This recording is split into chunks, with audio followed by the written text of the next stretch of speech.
Hey guys, this is Huntesty here, and today we are going to be reviewing Movie Volume 4, Chapter 2!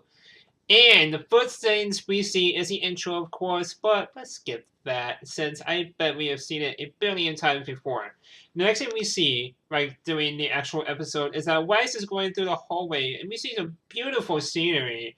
It looks really gorgeous and nice, and this looks amazing. The animation quality has definitely been improved from here. And we see some familiar Grimm sculptures, which is quite interesting, like the two snake creature back in Volume 1 where Win was fighting. And the first and then after that we see it was just that scene was basically just Grimm sculptures and everything else. There's really nothing that much here. But it's quite interesting nonetheless.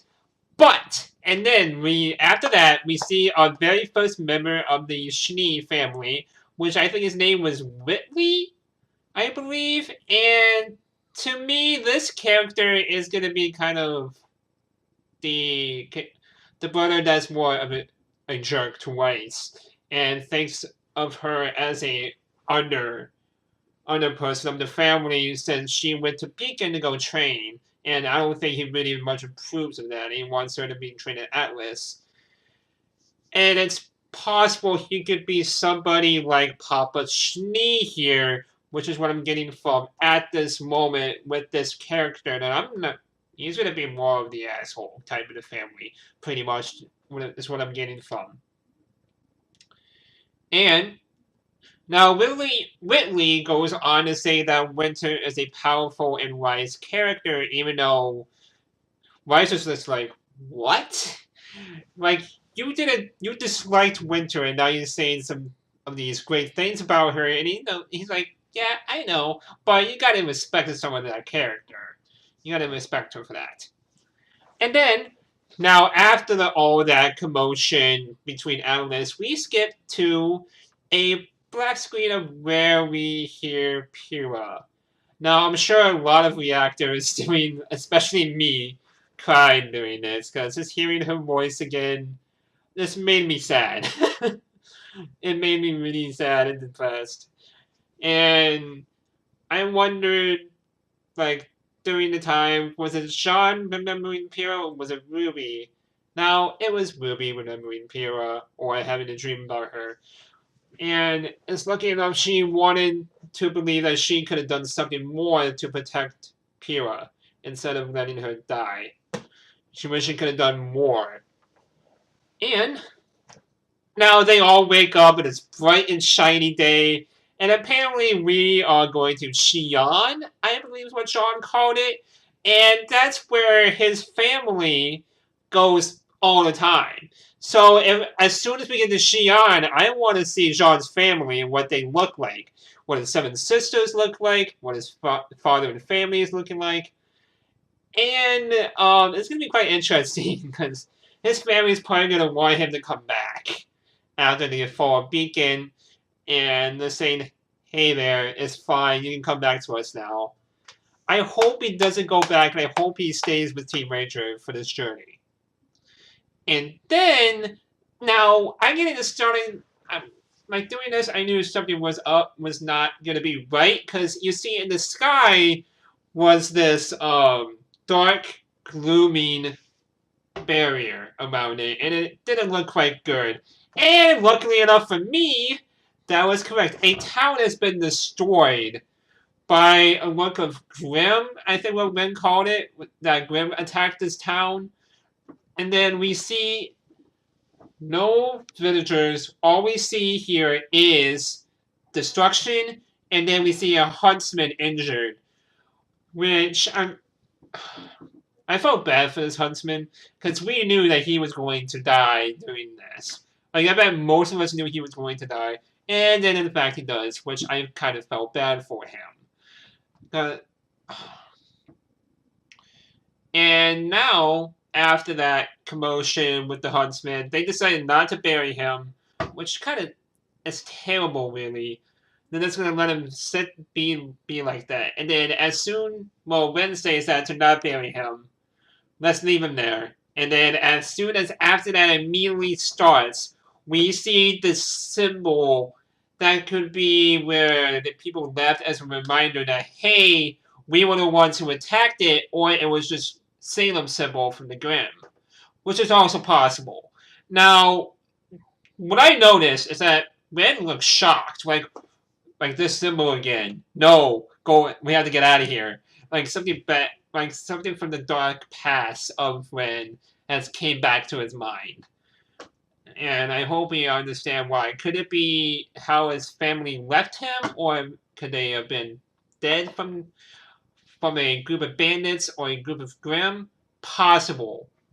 And then now after that, we get to hear two people talking from Weiss. We open the store here from Atlas, and we see that it is Ironwood / James and Papa She talking about Dust. And Papa She isn't liking the fact that nobody's really buying anything from them again after the destruction of Beacon, because I really don't blame the companies or other people from buying the stuff again, because the last thing people saw from Cinder's like videotaping of the thing of the academy was Atlas personnel attacking civilians or Atlas droids attacking them. Which I can see why, like, oh, like I don't want to get anything from them. They caused the destruction of the Beacon, which we know is not, by the way. We know it was Cinder who caused it. And then now after that, we can tell now that Atlas Academy is not active at this moment from Ironwood, and because he says that, hey, as soon as we get back under control back at Atlas, would you like to come and be a member of it to Weiss? Now, she actually, to me, I believe as soon as it becomes active, Weiss is probably going to go join the academy and fight again, because that's what she likes to do. But then, as soon as Ironwood leaves the situation for the episode, we have Weiss and Papa Shinny going alone, talking, and Papa Shinny is asking Weiss to go perform, like saying for people to remember them that that the Shinny company is still relevant. Which is kind of weird how he's gonna make a scene this to make them think that. But as that happens, I suppose like that scene is probably gonna be taking place from the White trailer, which is probably from the Volume 4. So they probably took that from Volume 4 and put it into a trailer and then have Weiss thinking about fighting as well, which I hope becomes true. That would be cool. I would love that. And then, now after that whole thing with Papa Shinny and Weiss, we get to see the butler now, which is Klein, I think his name was. Klein. Now, he had sort of this personality type thing that I actually really liked, and he's going to be this character that makes Weiss feel happy most of the time. Because there's so many characters that are putting her down due to the destruction of being like saying, ha ha, now you know why we didn't want you to go there to train, because it was going to be a failure, and it failed terribly, and we feel bad. And so now I actually like Klein. He actually made me laugh after a couple of times.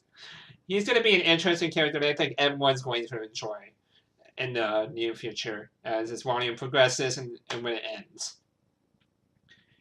And then after that, we get to hear Pyrrha's voice again. Woostic, stop! We got enough emotions going about in us already from beforehand and from the destruction of the town. We don't need more. Stop it. And then Ruby wakes up, right? And then she goes to see Jean practicing, and then we see the scroll of Pyrrha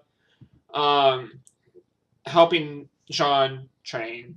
And that's going to get a lot of emotions out from everyone. It got me a lot, and I felt bad for Jean, and he really is sad that she is gone.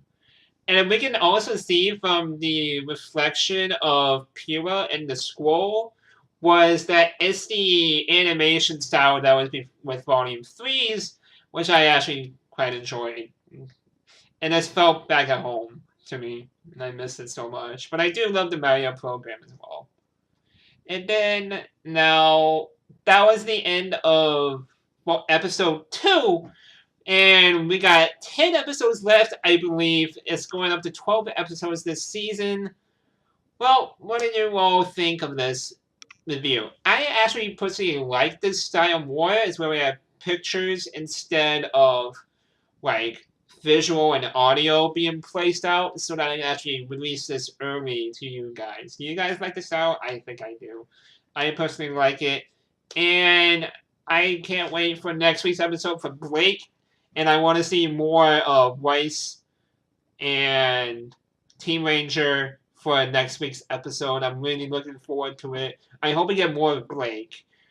Instead of, we got like very little Weiss. I thought it was going to be a full-blown Weiss episode, but no, we got to see a little bit of Team Ranger as well, which I'm personally okay with, but I wanted it to be a full-fledged Weiss episode.